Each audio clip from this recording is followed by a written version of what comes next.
I definitely don't get enough sleep every night, and so I find that I often wake up with dark circles, and the product that I am drawn to whenever I wake up with dark circles is the DCYPHER Custom Concealer. DCYPHER uses AI technology to create a unique recipe, custom mixed to fit your exact skin tone.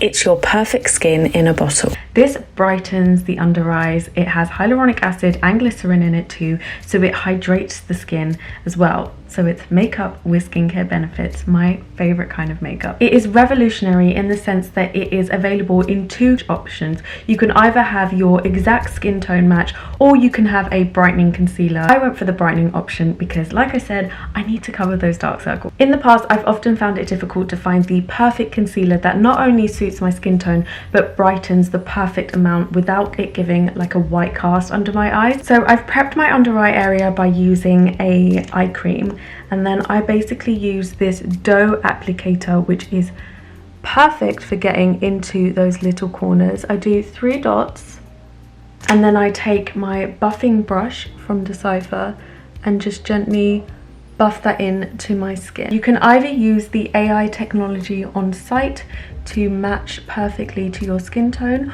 or you can go one shade lighter so that it gives more of a brightening effect. And that is me done. I've actually just added my custom foundation from DCYPHER just to buff into the skin, and a little bit of blush and mascara, and I'm just so happy with how much brighter and lifted my eyes look. You would never think I've only had 4 hours sleep, and I just love how effortless and easy it was to do. It just buffs into the skin really quickly as well, doesn't leave any creases, especially with the hyaluronic acid and the glycerin, which draws the moisture into that under eye area. So my skin and that under eye area looks dewy and hydrated all day. I'm so happy with the results.